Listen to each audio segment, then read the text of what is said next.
Welcome back. Well, the market's quite okay. The mid-cap side of the market is really the one to focus on. And from that, we have Century Textiles. It's a company, of course, which has many divisions. The name is Century Textiles, but it's got paper, it's got, I think, real estate as well, textiles itself, of course. Snehal Shah, CFO at the company, is joining us now.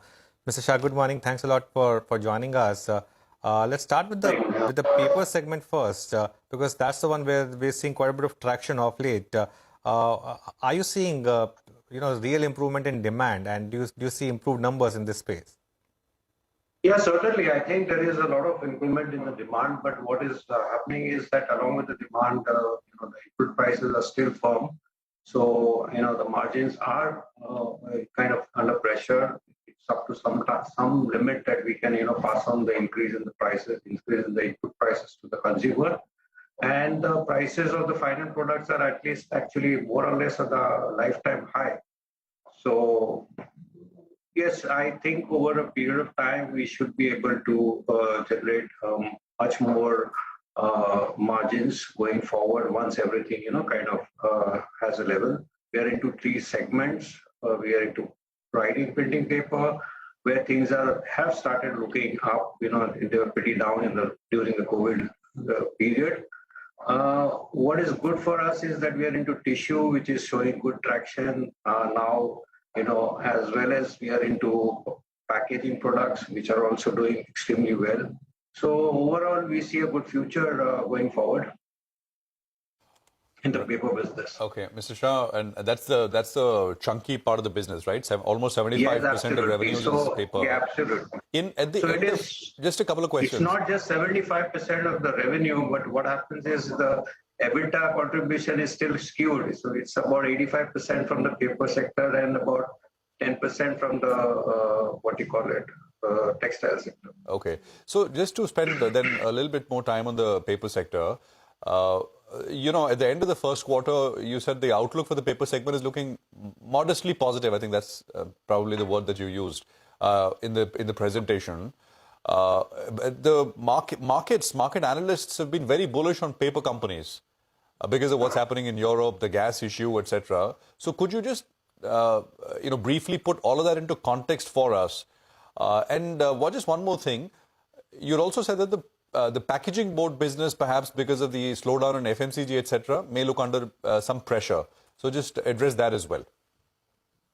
So as far as I think what is happening is being in three segments, I think the tissue segment, let me start first with the tissue segment. What was happening in the tissue segment during the COVID period, there was good at-home demand, but away from home where we have these institutions, your airports, your hotels, etc., which were not doing well. So they have now opened up, and therefore that away from home demand is also picked up. I think we're more or less seeing a lakh of rupees per ton price on the tissue market. And we are the largest domestic player in tissue market. Therefore, I think we see a good traction for that. We have doubled our capacity over there. On the writing and printing paper, again, now with the educational institutions, etc., opening up, and there is this new textbook policy which is going to come up. So that is going to see a lot of demand. So we see a positive outlook for that too. On the packaging board, I think we don't see much, the issue here is going to be more about up to what price we would be able to maintain ourselves before the consumer move on to a substitute or like a wrapping or whatever it is. So that is the only issue that we are seeing, but I think it's not something which is going to be significantly alter the space over there. So we certainly see a good traction in all the three segments that we are in, and we are certainly positive about all the three segments. Right. Very briefly, what are the global linkages for the pulp imports? Of course, the prices go up, that hurts. Input costs go up, but otherwise, what's happening? And are there? No, in terms of input prices, I think the major reason why the input prices were pretty high was mainly because of the supply chain disruptions, and which are now easing off. So I think those things should, come come off very soon, and that is where we are expecting that the input prices should kind of level out very soon, particularly on the imports. We are about just about 25% or 15 to 25% dependent on imported pulp, and most of it, the balance is what we produce. We have our own pulp plant, so we buy wood and produce the pulp. So that's not an issue. The major issue was, of course, not the pulp prices, but the coal prices. So the coal prices is what was keeping up, and we are expecting that coal prices should kind of normalize very soon, because it all depends on when the government allows us to, because we have to depend on the open market, because the coal linkages which we have are not we are not able to meet them. So we are buying a lot of coal and keeping that in stock to ensure that we don't run out of coal. Okay. So that is, I think, the global issues are now, not a major issue. I think the prices are falling in terms on the imported coal. The major issue is going to be coal. Okay. I want to talk a little bit, by the way, the rates that Dreamfolks IPO has settled at indicates a big bang listing. It was in any case expected to be a very solid listing for Dreamfolks, and I think it's settled at 500 rupees versus the issue price of somewhere around 320 or so. 508 is where it's settled at. So look at that, 56% higher from its issue price of 326. So that's expected to be a good one. Mr. Shah, good morning. I want to talk in detail about the real estate business, because that seems to be the big growth area for you. Although as per your presentation, just 4% of your revenues currently comes from there. But you have about 64 lakh square feet under construction across 5 projects.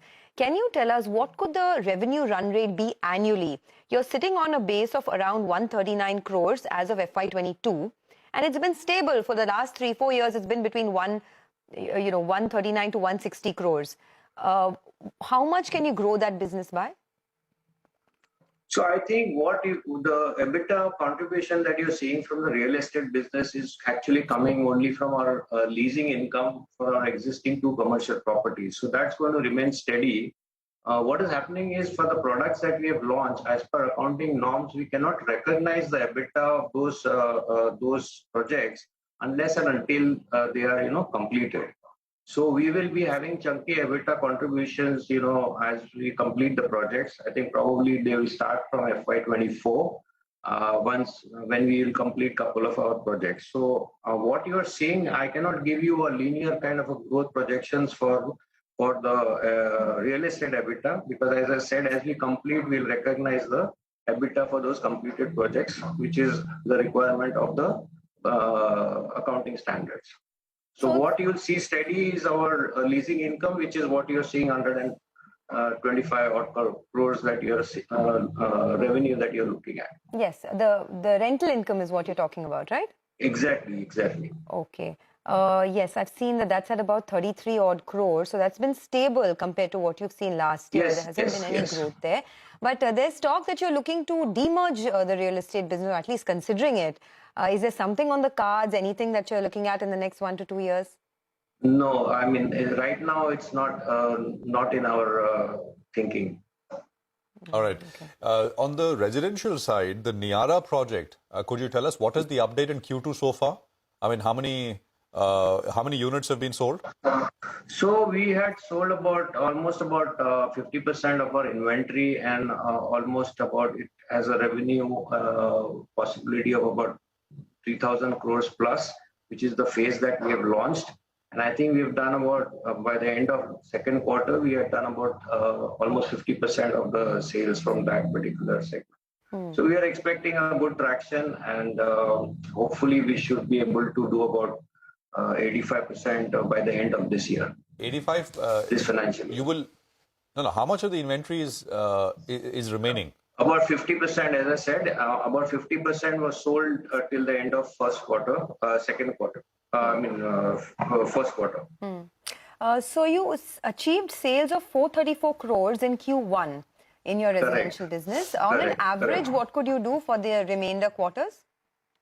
So we would probably, we are looking, because we did pretty well, we were looking at a price increase in between, etc. and all that.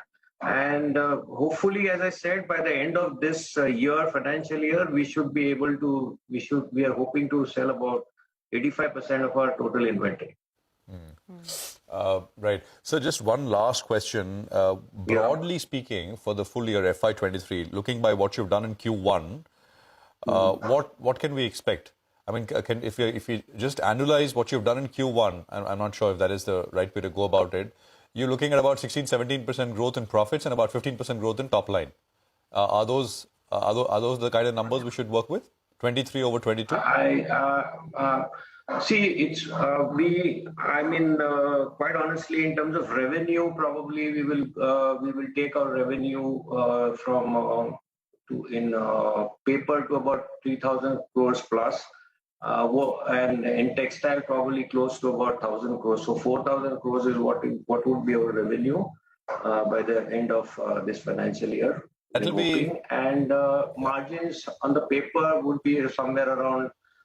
You can take the present margins that we are getting, maybe increase of about 3% or so, and textiles will remain the same. So that is more or less what we would be doing, hoping to do next year. So revenues actually are, then you're projecting lower in 23 over 22 at about 4,000 crores. No, I don't think so. We are projecting. Last year we did 2,500 and about 3,500 crores, right? Revenues at about 41-30 crores, right? No, then you're in. No, I don't think so. 31 crores. 4,131 crores. Is what so you're saying you'll do 3,000? Oh, you're talking the gross revenue. Yeah. Yes. Then probably we'll probably do around the same thing. Is what I'm trying to say. What is going to improve is our margins. That's all. Margins were about 12% last year. So you'll be there, around there, or about 50. You can take about 15%, maybe. 15%. Okay, got it. And in the commercial real estate space, apart from Aurora and Centurion, any more commercial assets that you're going to put on board? Not really. We have we are contemplating something where we have about a million square feet planned in the Niara project, but that was supposed to be done after a few years. We are seeing whether there is a need for us to fast track it right now, but there is no such decision made. But no other commercial plans in this year. All right. Thank you very much. Appreciate you joining in, and good getting that perspective from you today. Yeah. So that's Century Textiles. Revenue should be around what they were at in FY22, but margins from 12% in 22 should move up to about 15% in FY23. All right. Now we have the management of TTK Prestige joining us. The market, by the way, I think we should make a quick mention, is in the red. It was up 75 points, so all of that is gone, and it's now, 3 points lower, but about 17,662 is where we are at right now. So TTK Prestige is the stock that we are going to focus on, the company we will focus on. The stock is up about 10% in the last 5 days, and to understand how the festive demand is shaping up and the outlook for the rest of the year, we are now joined by Mr. Chandru Kalro, Managing Director at the company. So thank you very much. Great to have you with us here. Appreciate you joining in. I'll start with what I put to an earlier company we had, in the sense that is the entry level segment seeing a lot of pressure? We had the management of Godrej Appliances join us last week. They said, entry level segment is sales are down some 20-25% compared to same period last year. What are you seeing, sir? Good morning, Prashant, and nice of you to have me. You're right. The entry-level segment is not growing for us. I won't say we are under pressure. The upper segment is growing. The entry-level segment is kind of stagnant. That's what we are seeing. Okay. The upper segment, you said, the premium segment is growing. Is that correct? Yes. Okay. Can you give us some growth rates? What are you looking at? What has it been in Q1 so far and for the rest of the year? So Q1, if you see, for example, if you take pressure cookers, our value-added pressure cookers have grown at a far faster clip. Of course, Q1 does not have a base because the previous year base was not really comparable. But if you see, relatively speaking, what used to be a 70-30 between entry-level or aluminium and value-added that is now more like 60-40 or even 55. So that is the kind of thing that we are seeing. Obviously, the inflation is hitting the lower middle class, which is why the entry level is slightly under pressure. Entry level is what percentage of, I mean, what would you define? At what price point is the cutoff between entry level and higher? For you? I don't think we look at it as price points. So, for example, if you take pressure cookers, for example, stainless steel pressure cookers we call as the mass premium segment, and aluminium we will call as the entry level. Right. Okay. So, then what the entry level is it a significant chunk of what you sell? What's as a percentage of sales, sir? It will be more than 60% normally, and the other one will be around 40%. Remember that Prestige is a mass premium brand. We are selling to a slightly higher audience within whatever we do. And therefore, we are relatively less affected by this inflation because of the kind of target segments we target. But you're saying that 60% of sales are kind of stagnant right now. They're not seeing that momentum. Not really. At this moment, yes, because the first quarter was really not a base effect that we should count. So the 60% is stagnant, the 40% is growing at a double digit. This inflation impact, right, for low-income households, has it gotten worse than, say, what it was about a couple of months ago? It's about the same. I wouldn't say it's getting worse because, the food inflation has certainly abated. Things are looking slightly better there. The offline purchases that we are seeing in the market is quite robust. Even as we speak, I'm in the market and I'm seeing that there are enough customers in the market. So it's not as if the market is depressed or people are not coming to buy or anything like that. At least not for us. That's what we are seeing. So what is your exposure currently to the rural markets as a percentage of overall sales? Direct rural is a single digit, what we count as direct rural. Okay. What we count as maybe indirect rural will be the tier 3, tier 4 cities. That is significant. That could be about 20+%. But we can never measure that for sure. So, got that. TTK is usually seen as a South India, sort of primarily South India exposed company, but that's not true. I mean, about half of your sales now come from North India. Is the slowdown more pronounced in the North or in the South now, as you see it? Prashant, you are absolutely right when you say we are no longer just a South company. We are a truly national company. And I'm not seeing any change trends anywhere in any part of the country. It's largely similar. Okay. It's largely that the lower middle class which is affected. And we are doing everything to make sure we make things interesting to our target audience. We've got lots of products lined up, already launched, and some coming for the season as well. Most of our focus is on the innovations, the upgrade products, and our exchange scheme did exceedingly well this year, telling us that strategy is certainly working for us. So Jagannathan, when he was with us last, he told us that the UK arm is doing horribly badly. Can you tell us what's the status now? Well, unfortunately, that's true as we speak because their inflation rates are only getting worse, as you know. And hopefully with the new Prime Minister coming in, we'll see some direction in that. But yes, I mean, they are facing a tough time as we speak. So they're doing everything to make sure that they keep the company up and at least keep our market shares going. That's been their focus. All right, Mr. Malro, thanks a lot for joining us. That's TTK. Let's just bring Dreamfox back on the sort of screen. It's a good listing, and as I was saying, a really good company. I listened to the interview of the chairperson who was, or the spokesperson who was here, and she sounded quite confident. It's a bit of a niche model. The only worry is that what happens from here on. There's going to be more competition. It's a very high margin business. So what happens from here on? They have now dreams of going international as well, but 62% higher. Basically, it's a company which manages. I mean, if you go to Lounge and use your credit card to get the Lounge access, it's the company that provides the interface between the card company and the Lounge. And so that's a very strong listing right now is what you have on Dreamfox. We'll take a break. The market is quite okay actually. There was a bit of a dip that's getting bought now. Mitesh Thakkar will give us fresh trades once we come back from this break.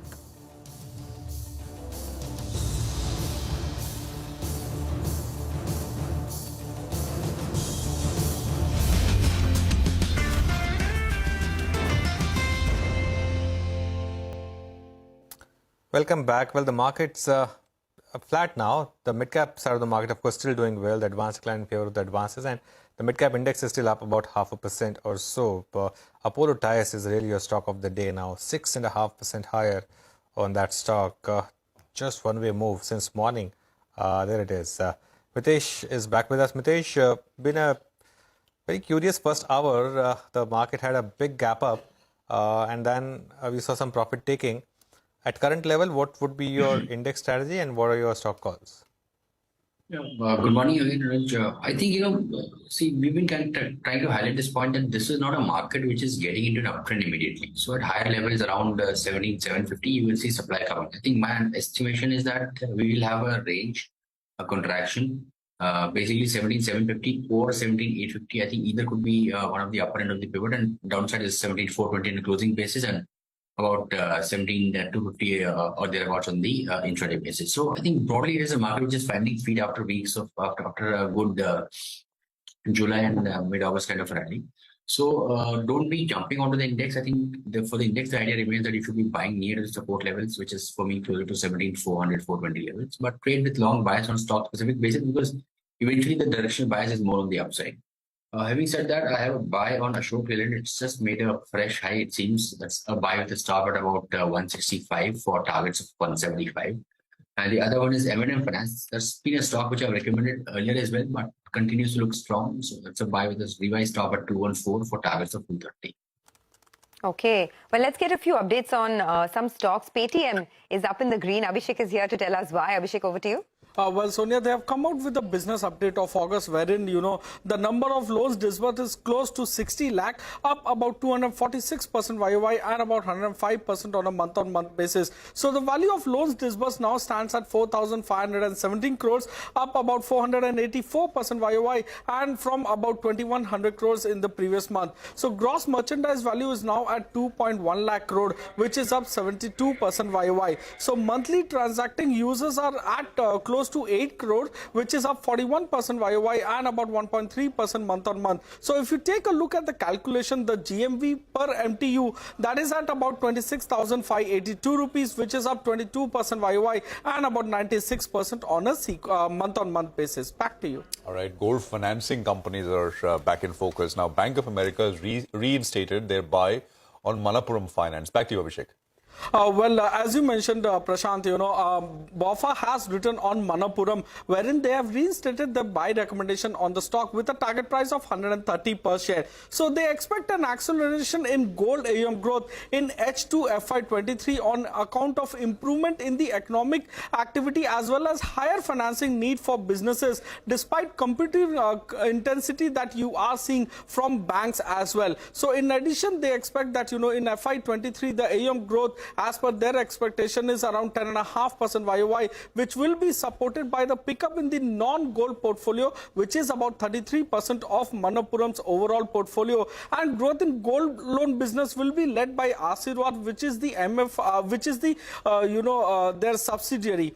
So following RBI's relaxation of secured lending cap, they expect the growth momentum to pick up. Net interest margin will be supported by yield, given the fact that there will be improvement in the yield as teaser portfolio declines. So while asset quality remains a concern in the MFI portfolio, which is around 7.7% gross NPA over there, credit cost will normalize over the next 3 to 4 quarters as restructured book, which is about 10%, matures over the next 3 to 4 quarters. Back to you. Okay, Abhishek, thanks a lot for that. That's on Manappuram Finance, but it's a stellar D-Street debut for Dream Folks. Vahishta is here to tell us all about that. Vahishta, over to you. Yes, that's right, Sonia. Dream Folk Services has made a blockbuster opening on the markets today. It has listed at approximately 50 to 60% premium. A little bit about the company, which is India's largest airport service aggregator platform, and the industry growth is expected at approximately 40%.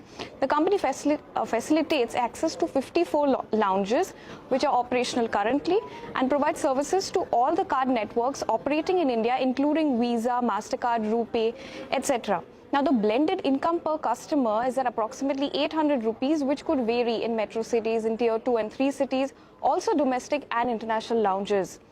The company has an estimated market share of approximately 95% in FY22, so has a dominant position. The IPO as you know, has witnessed good traction from the investor community. Was oversubscribed. The capital that is going to be raised from the IPO is going to be used for expanding their services globally and for expanding the employee base, rewarding their employees in the form of ESOPs, etc. The total subscription was at 57 times, with QIB of 71 times, non-institutional investors of 38 times. And in terms of financials, though, the FY22 revenues, margins, and even bottom line are actually below their pre-COVID levels, the receivable days are actually also higher and working capital looks a little bit weak. So prima facie, the valuations look a little bit expensive. FY22 PE at 105 times. Even if they get to the projected industry growth, the stock looks a bit expensive. Vaishta, thanks very much. Good speaking with you on Dream Folks. Now, a dreamy listing, right, Sonia, for Dream Folks. Just, but I think the last one which saw a very strong listing was that electronic contract manufacturing company, Sirma, which had, I think, even a stronger listing than this. And of course, this one now up 50% on top of the issue price, the IPO price. I just want to understand a little more about, why it's got such a great listing, because there are a lot of flaws in the business model as well. As Vaishta was telling us, the working capital looks stretched, the receivable days has gone up substantially, the payable days have gone up substantially. So there is some stress on the balance sheet. Generally, the street stays a bit cautious or averse. So I don't know. Maybe this is a little bit more different in terms of niche story. Maybe. Niche, I think it is definitely niche, right? Yeah. It's one of those gaps which someone has found and plugged it and made a big business out of it. So 95% market share, that always works. But as we'll kind of dive deeper into what the business model, etc., is, and maybe get you some sound bites of the management interaction we had as well when the IPO opened. We'll take a quick break here. We come back and we also talk with Sapnesh Lalla of NIIT to discuss how the company could benefit from the government's initiative to develop 14,500 schools under the PM Shri Yojana. That's coming up. Also, Vijay Kumar of Nagarjuna Construction Company, NCC, will also join to discuss the new order win in the Water and Environment Division from state government. Stay tuned. All of that coming up in just a bit. Okay, and before we get into the break, here are some visuals of business tycoon and former chairman of Tata Sons Cyrus Mistri's funeral. Remember, Cyrus Mistry died in a road accident near Mumbai on Sunday. He will be cremated at Worli this morning.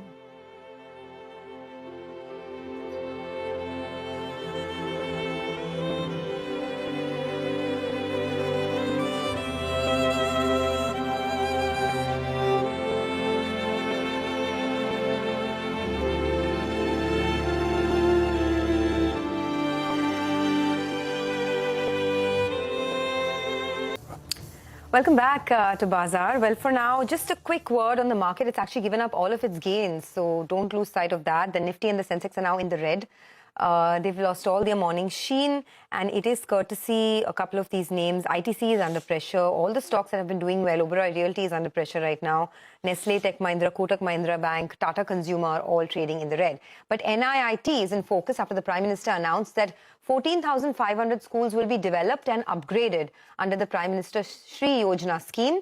Schools will be equipped with modern infrastructure like labs, smart classrooms, libraries and sports facilities. Let's talk about what this could translate into for NIIT, which is a skills and talent development company. Sapnesh Lalla, who is the CEO and Executive Director of NIIT, joins us now to talk about that. Mr. Lalla, thanks a lot for joining in. First, if you could tell us a little bit about this plan that the government has, where 14,500 schools will be developed and will be upgraded. Is there any opportunity for a company like yours here? I think it's a very welcome plan for the country. However, as far as NIIT is concerned, schools are now a reasonably small part of our business. And so from an overall perspective, as far as a direct opportunity is concerned, we may not be able to participate in a more wholesome way, given that schools business is a reasonably small part of NIIT's business. But from an overall perspective, this does bode very well for India, and as well as from an overall perspective for NIIT, because as school kids start to learn better, they become more aspirational, and over time, that will result into gains for NIIT. Okay, got that. So that's out of the way. You're saying schools are a very small part of your business. So this plan by the government will not directly impact you. Corporate learning is a major chunk of where your revenues come from. Even in the quarter gone by, 300 crores came from that segment, which was an 18% growth. How is the demand right now, and what kind of growth are you looking at for the full year? Given that we are pretty close to the end of the quarter, I won't comment on the absolute near term. But from an overall perspective, we continue to see a robust opportunity, even though we see a little bit of uncertainty at this point in time, given global macro environment being uncertain. But from a midterm to long range perspective, we are very bullish about this opportunity. Large organizations see NIIT as a viable organization to outsource all of their learning and development. And while NIIT has only about 70 customers at this time, the opportunity exists for almost 1,000 customers in the Fortune 1000. Right. Sapnesh, last time you were here, you mentioned about reorganizing the corporate learning group and the SNC business, the skills business, as separate entities. Could you tell us what is the status on that, and when can we expect that to be completed? I think we are on track. We are, as I had mentioned earlier, in the process of getting the various different permissions. We are on track, and it's likely that next year, as we start the new fiscal year, we will be pretty close to listing two companies or demerging NIIT CLG business or NLSL business out of NIIT. So when did you say that would be completed? Around Q1 of this coming year. Okay. So which means in the April to June timeframe in 2023. Okay. And what kind of growth do you see in that CLG business? You had said earlier that you're going to grow 20% on the revenues and you have a 20% margin guidance. Do you stand by that? Like I pointed out earlier, we are in the third month of the quarter, so I won't comment on the absolute short term. But from a long-term perspective, the CLG business is a 20% growth and 20% profit business. Okay, so CLG, just for the benefit of our viewers, is the corporate learning group segment, which is currently the biggest segment. The skills and career group segment also has seen a very good growth. Can you tell us what is the outlook for that business going forward? The outlook for that business is very robust as India continues to surge with fulfillment of acceleration related work with respect to digital transformation. So the opportunities for skills and career are very strong, and we are very well positioned. We expect this business to continue to grow at a 50% YOY run rate in the short term. Sapnesh, any plans to get into the is it, I don't know if it's early learning segment? Take a look at what companies like White Hat, etc., which is of course now acquired by Byju's, they've done. Any plans, or do you already offer services and products there? So like I pointed out up front, the schools business is a very small part of our business. Our focus from an India perspective is in early career and working professionals. So post-secondary in nature, not in the school space at this time. So you said also that you're looking to scale up your investments in digital learning. How much are you planning to invest there? You currently have about cash of 1,300 crores or so. Our investments are going to focus on continued investment in our platform, continued investment to focus on M&A activity. You saw us acquire RPS Consulting around this time last year. We're going to continue to focus on inorganic activity, as well as, like I pointed out, investment in our digital platform. Currently, our SNC business is a purely digital business, and we expect it to stay that way in a predominant way going forward. And that's why the investment in the platform. Okay. All right. Thank you very much, Sapnesh. Appreciate you joining in with some of that perspective. Good luck. Thanks indeed. And speak to you soon. Now, NCC is the next company on our radar, Nagarjuna Construction. They've backed a new order from state government agencies. Let's get more details on what the overall order book looks like, what execution looks like. We have Vijay Kumar, Vice President of Finance at NCC, now joining us. Mr. Kumar, good to have you with us here. Thank you very much. Could you talk to us a little bit about the latest order? And when is work going to start? What kind of margins will you make on this order? Very good morning to you. We are so far in the last till August, we have secured orders worth 6,500 crores. Out of these orders, major order is the related to wastewater treatment plant in Malad, Mumbai, which is like 4,000 crores of order book. And of course, besides this, we have orders in water segment. 6,000 crores in Q2 so far. Yeah, in Q2. In Q2 so far. So far. For the full year, you'd said that you'd taken about 14,000 crores worth of new orders. So, will this number change? In fact, our board has limited itself not to give any guidance on the outlook. So I'm I have a limitation in expressing that. However, I think going forward, if you see the order book position, we have secured 4,456 crores in Q1 itself. Okay, right now we stand at 6,500 crores. And vis-a-vis, we have secured 3,170 crores in Q1 of FY22. So you've taken it about 10,000 crores in this year so far, right? So you should be able to do a lot more. And then the 14,000 crores you said you will. Yeah. In FY23, we have secured around 12,000 crores. I think we should be able to maintain the pace. Okay.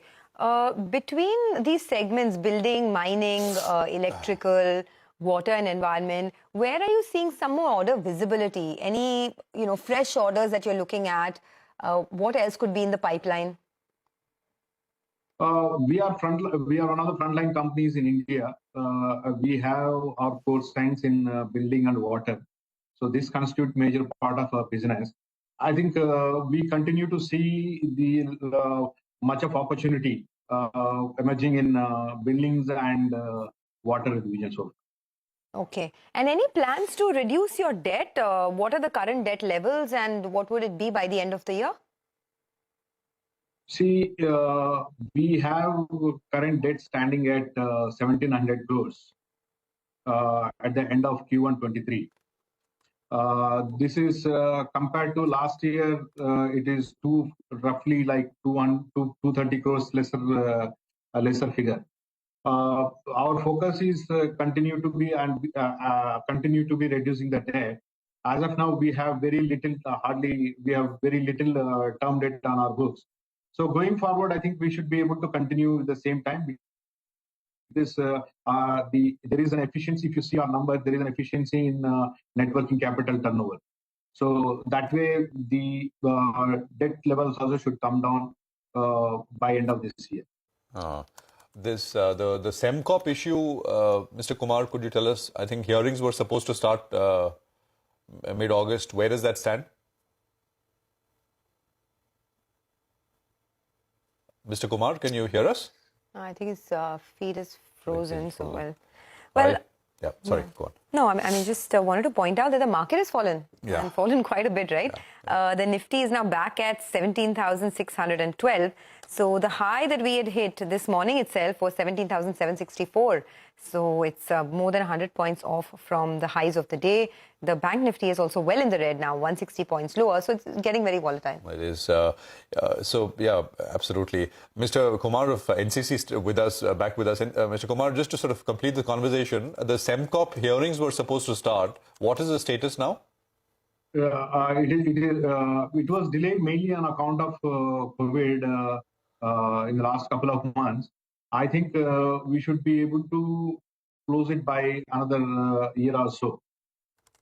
Okay. And as of now, there is no, we have already made requisite provisions, whatever it is required for SEMCOP as of now.